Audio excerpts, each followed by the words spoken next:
Hey everybody, I hope you're doing well. A little while ago, I made a video about my Rock Exotica Kimbo. It wore out and it was starting to cut my rope in bad ways because of how it wore. It wore to having some knife edges.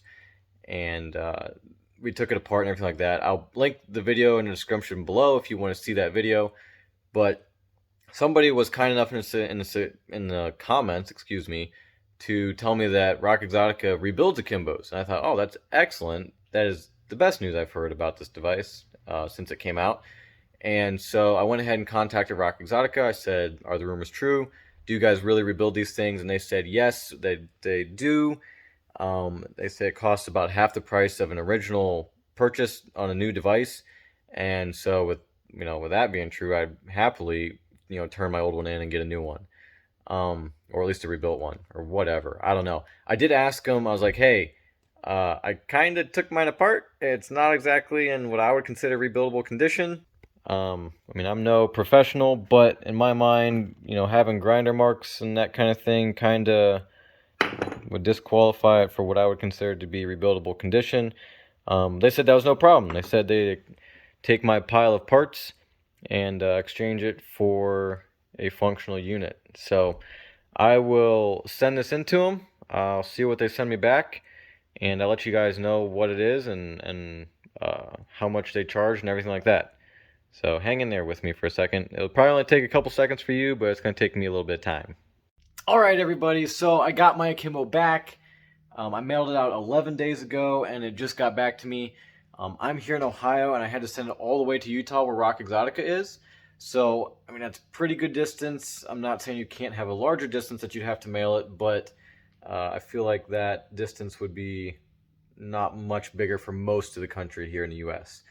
So I mailed it out to them. They went over it, charged me $206, which I thought was quite reasonable. It's half the price of a new one, just about. I think that price includes shipping. I forget. I think it cost me $10 to ship it to them. Maybe I just used like a flat rate USPS box. Nothing exciting.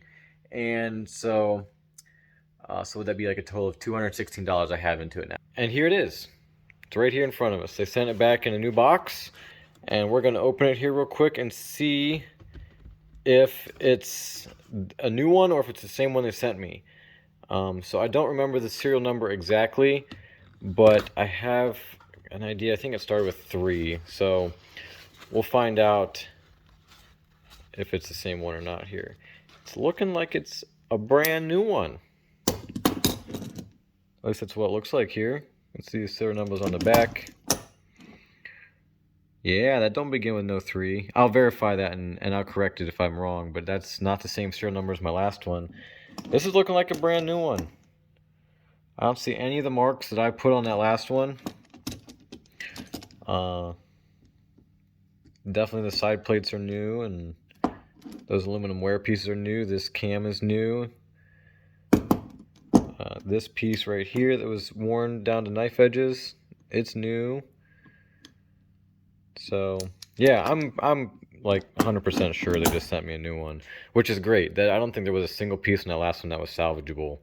So if you do have an Akimbo and you've worn it out and you're trying to figure out what to do, I'd say that rebuilding it is definitely the route to go. I don't know how many times they'll let me rebuild the same one, but if it's over and over again, if I have to do that once every year or once every other year, that's not that bad of a price, I don't think. I did the math before, and $400 for 2 years turned out to be like $1.50 per day of climbing, in the climbing that I do, which is probably 3 or 4 days a week, 10 months out of the year. So I think that's a fair rate. I'm willing to pay it. Yeah, it maybe isn't as cheap as a Prusik or something like that, or maybe even a Zigzag. But for what this device does for me, I'm okay with that. I think I'll keep using it. So this is good. This is really good. I'm glad I have 2 of these again. I like to use them in tandem sometimes. Maybe you've seen that in some of my other videos. And they work nice. They're just really nice devices for the way that I like to climb. So I hope that that's helpful, helpful for you to have seen how my experience was. If you have any questions about it, put them in the comments and I'll be sure to respond and let you know, my best answer anyway.